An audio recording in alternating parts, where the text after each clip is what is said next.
were jumping out of windows because of bad trips with LSD. These were the former Nazi scientists that were doing these experiments. The flight medicine team for Hitler that were putting Jews and other prisoners in freezing temperatures to see how the body would react. They were brought to Wright-Patterson Air Force Base in Ohio to create the U.S. flight medicine program. Werner von Braun and his brother and Kurt Diebus and Arthur Rudolph, a whole series of these engineers and scientists that were doing the Nazi rocket program were brought to the U.S. to create the U.S. space program. A guy by the name of Reinhard Gehlen, Hitler's man in charge of Nazi intelligence, was brought to the U.S. under Operation Paperclip. And after the war, now imagine this, after the war, the head of Nazi intelligence was sent back to the new country, West Germany, and put in charge of West German's intelligence operation. And so he had this, what he called a rat line of all these anti-communist operatives in all of these countries throughout Europe, and they were immediately put to work trying to take down the former Soviet Union at the end of World War II. This essentially is what created the Cold War. It's really a fascinating book about this whole thing. Interesting. I'm almost finished reading it now. I highly recommend it to people. It's an education that you will never forget. It's called The Devil's Chessboard. Alan Dulles, the CIA, and the Rise of America's Secret Government by David Talbot. But unbelievable. Make your hair stand up. To really see what was really going on. And what is still going on. And what is still going on. But it wasn't that clean anyways, because we were on the side of the Soviet Union fighting the Germans, but the Soviet Union, Russia and Soviet Union, they were pretty, they were doing more, they were killing more people than the Nazis were. And well, I'd be careful about that. That's not true?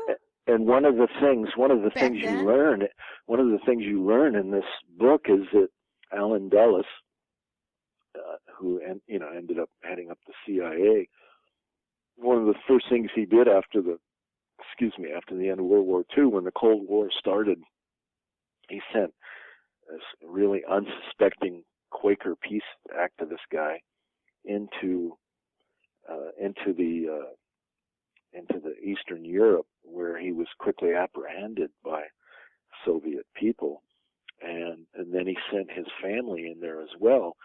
And Dulles created these rumors that this guy was that he was an agent for the CIA, and so Stalin freaked out, because Stalin, this is just after the war is over. Well, Stalin wasn't a nice guy. Well, let me finish. Okay.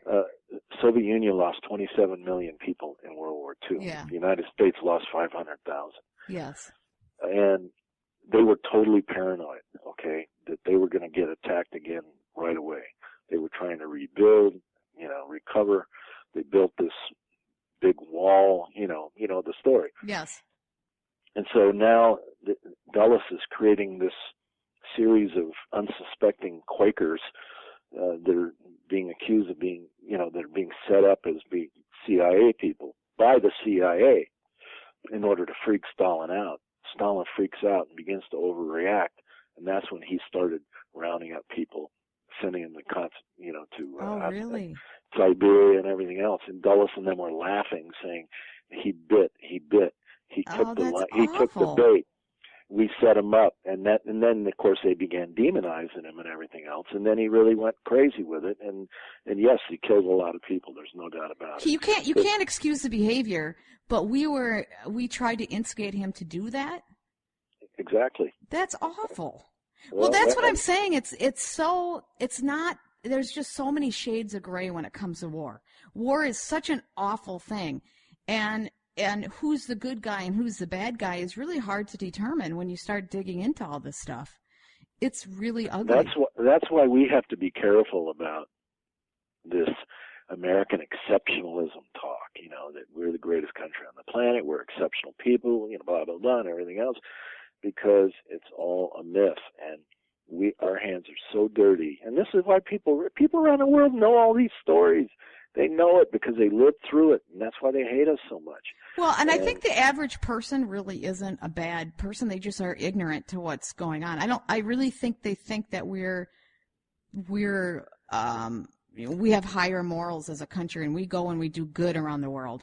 I think the average person we care about human life more than they do. Yeah, right? I really think that's what people think. Yeah, of course. And you're right. You're right. American people aren't bad people. They're just highly ignorant when it comes. They're not stupid, but they're politically ignorant, politically unsophisticated. But it's not their fault necessarily because the media is so blacked out.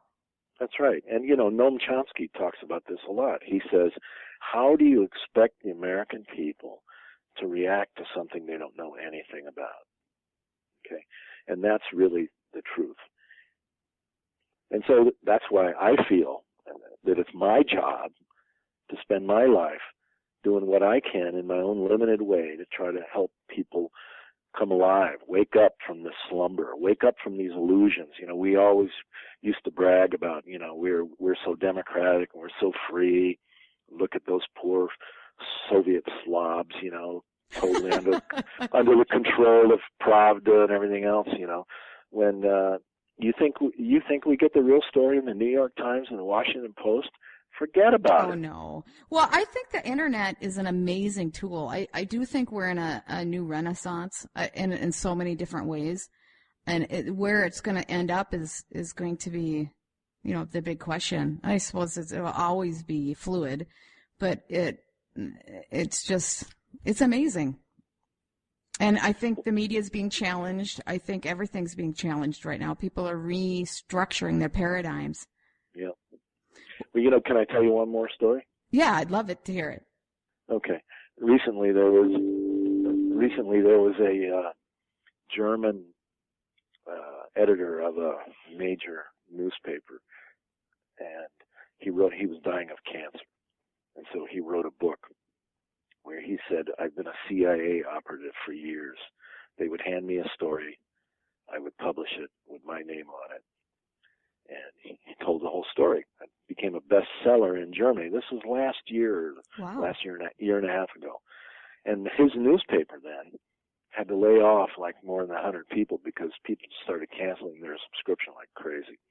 And it created this whole chain reaction in Germany where several papers just almost, either went out of business or, were hanging on by their fingernails. Because nobody believed them anymore.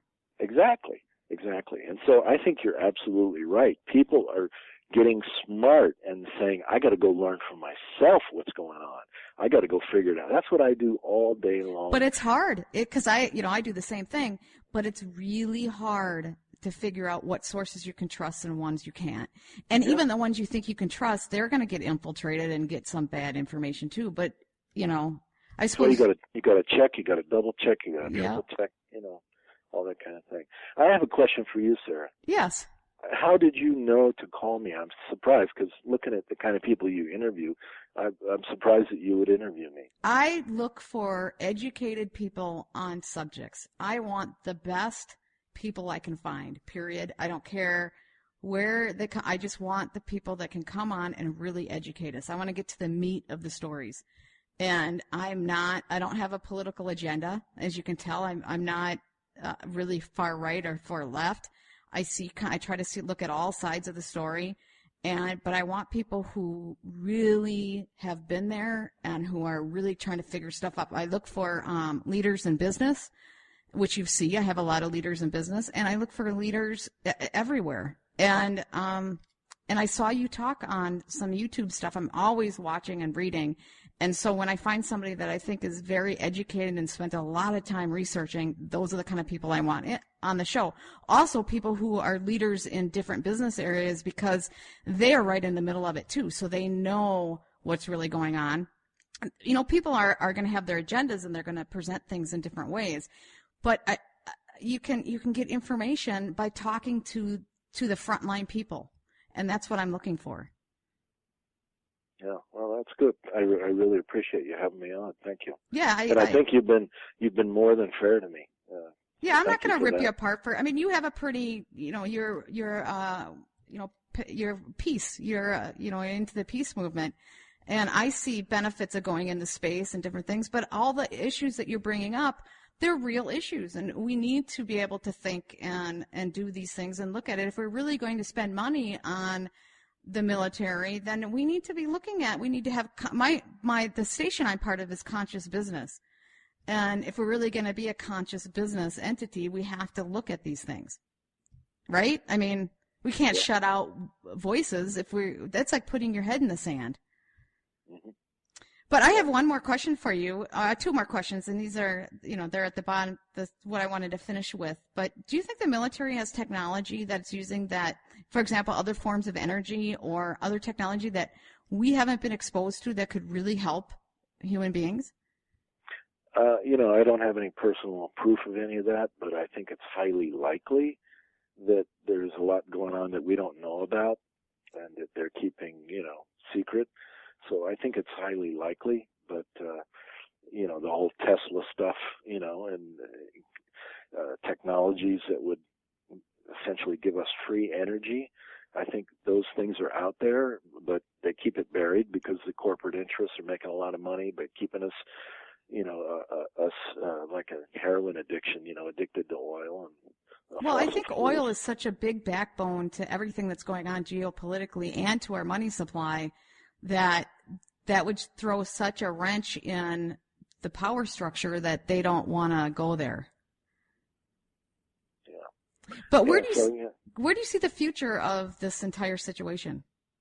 I mean, we talked about a lot. We didn't just talk about space, military in space. We kind of got to everything. But where do you see kind of the future of our planet, and where's it going? Well, we're either going to collapse and our species will die off on this planet, and just a few years because of climate change. A few years, 20, 30, 40, 50 years, that kind of thing. It's moving quicker than everybody anticipated. Well, because there's a huge group that's against, that just says the whole climate change is bogus and that it's really insignificant in history what we're really doing to the planet. What do you have to say to that? I think that the evidence is overwhelming. But you know what?